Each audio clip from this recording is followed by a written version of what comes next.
سلام بر شما، سرخط خبرها.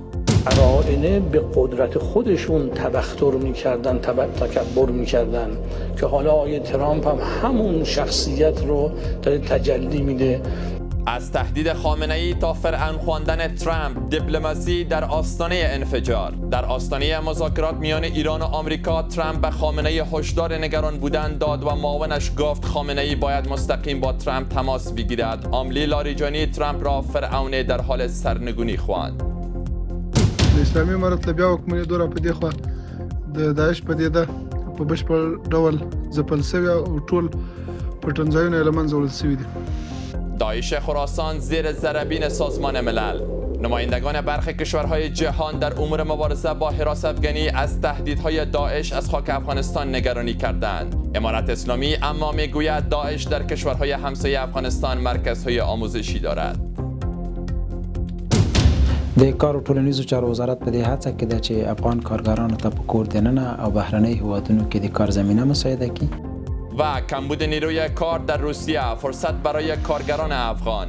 رسانه‌های روسی گزارش دادند که گفتگوها برای اعزام نیروی کار قانونی از افغانستان به این کشور با امارت اسلامی در جریان است. امارت اسلامی میگوید تلاش میکند تا زمینه کار در داخل کشور را نیز فراهم کند.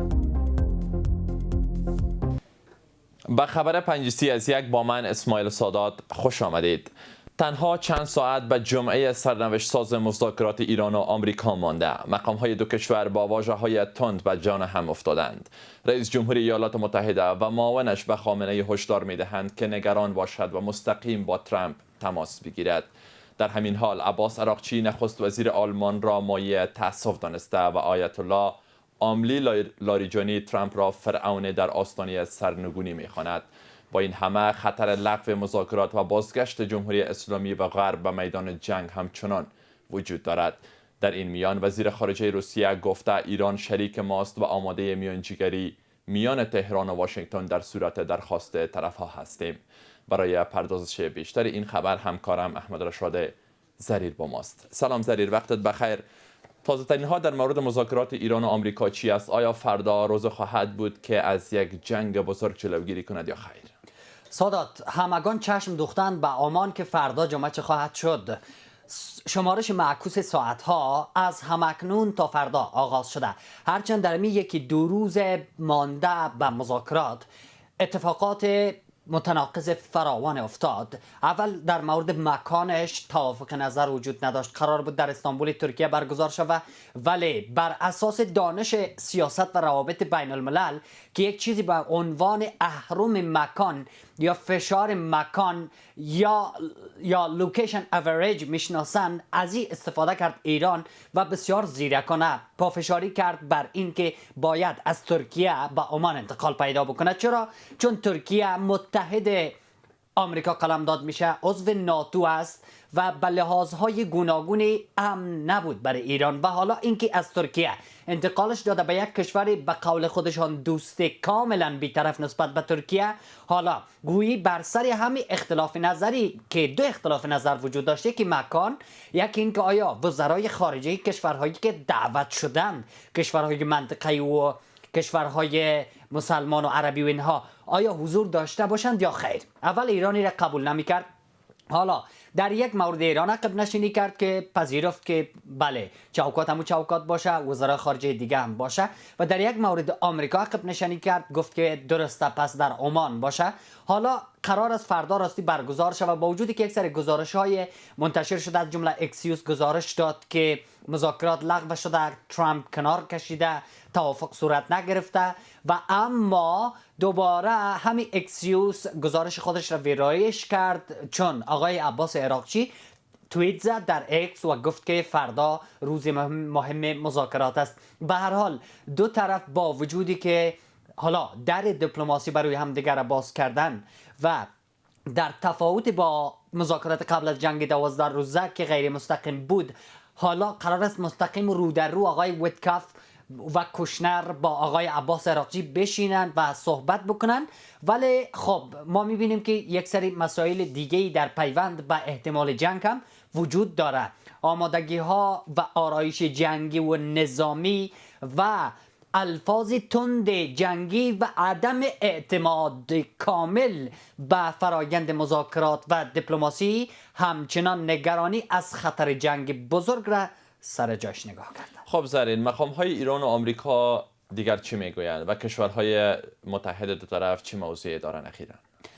مقام‌های آمریکا، از دونالد ترامپ شروع کنیم. دونالد ترامپ خطاب به آقای خامنه‌ای رهبر جمهوری اسلامی گفت که باید نگران باشه و جدی وانس معاون آقای ترامپ همچنان که تاکید کرد بر این که بله مذاکرات جریان داره، گفت که این که آقای خامنه‌ای رهبر جمهوری اسلامی با آقای ترامپ رئیس جمهوری آمریکا تماس تلفنی هم گرفته نمیتونن، ما با طرف ما نیستیم و این بسیار مذاکرات را سخت میکنه. آقای وانس میگه که نه رئیس جمهور صلاحیتی داره و نه دیگر مقامات سیاسی و دیپلماتیک جمهوری اسلامی ایران. همه تصمیم ها دست آقای خامنه‌ای است، از طرف ما که همه تصمیم ها دست ترامپ هست. حالا آقای خامنه‌ای را ما نمیتونیم ببینیم، باش صحبت بکنیم، بشینیم این کار را مشکل کرده.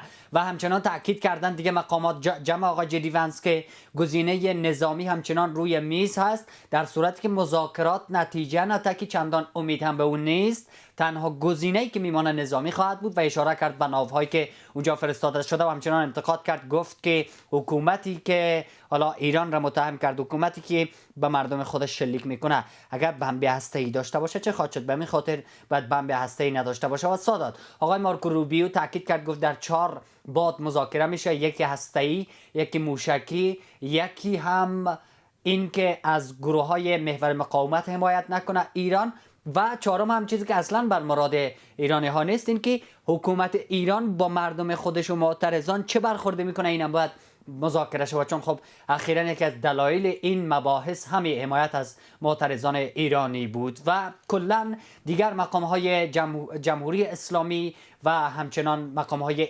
مقام‌های آمریکایی صحبت از آمادگی به جنگ و رفتن در راه دیپلماسی میکنن. و یک نکته دیگه این که سادات از مقام‌های جمهوری اسلامی هم به شدت الفاظ تند میشنویم.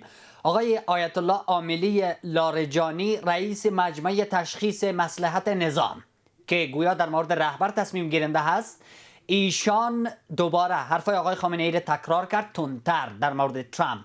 گفت دونالد ترامپ فرعون زمان است که در آستانه سرنگونی و نابودی است. و مثال داد، گفت که فرعون هم زمانی که ادعای پروردگار و خدا بودن کرد نابود شد، حالا ترامپ هم به همین مرحله نزدیک است. و دیگر همچنان از مقامات دو طرف ما صحبت‌هایتان میشنویم. بسیار تشکر. و در پایان همسر نگاه به انتقاد عراقچی از مرتز داشته باشیم و همچنان اشاره به پوزیسیون ایران. پهلوی همچنان چشم به امید نظام دوخته یا خیر؟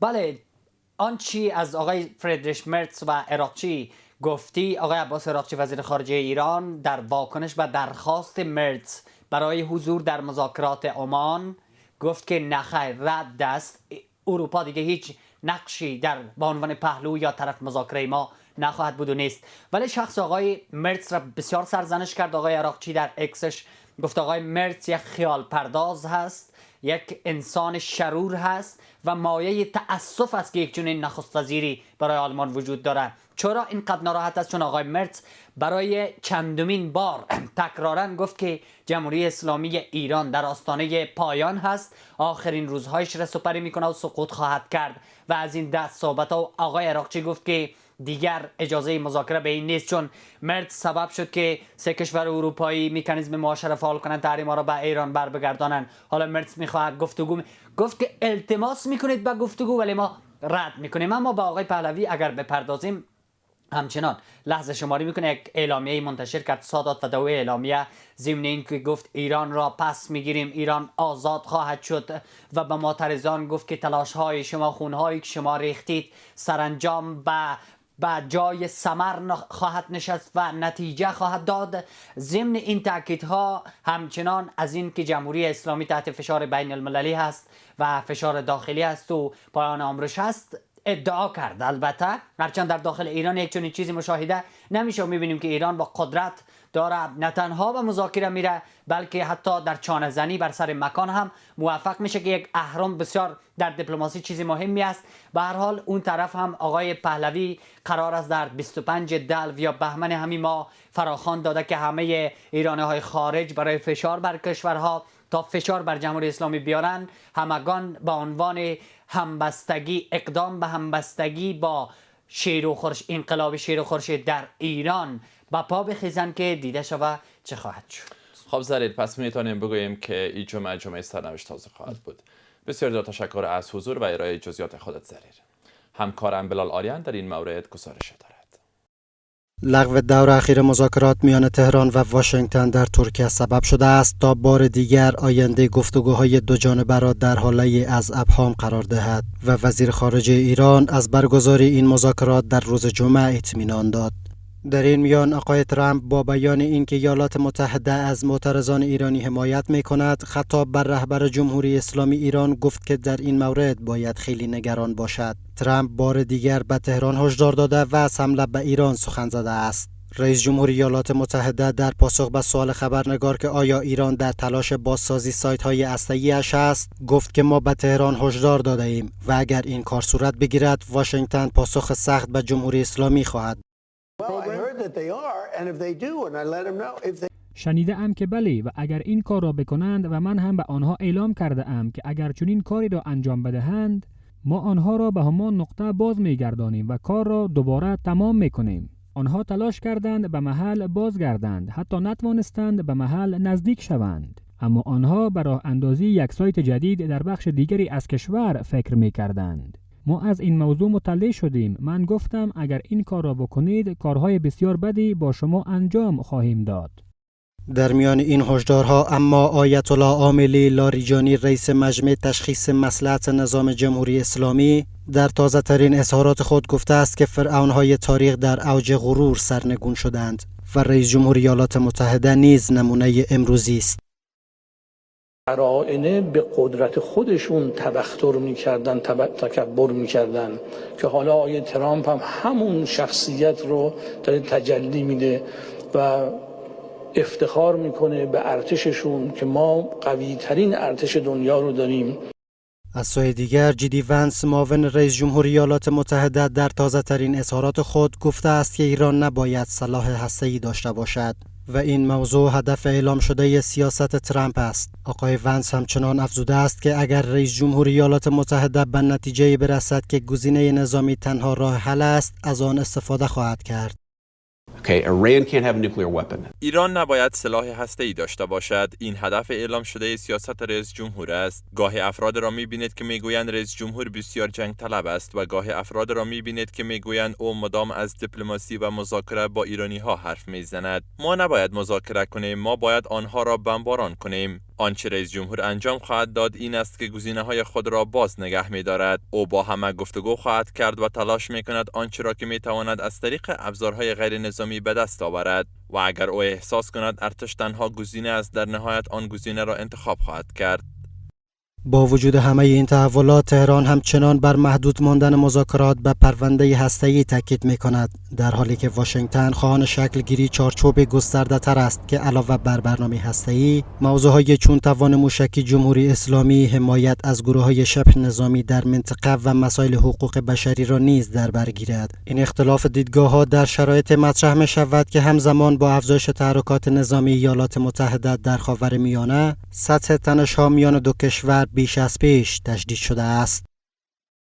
پایان خبر 5 در یک. وقت بر شما خوش. خدا نگهدار.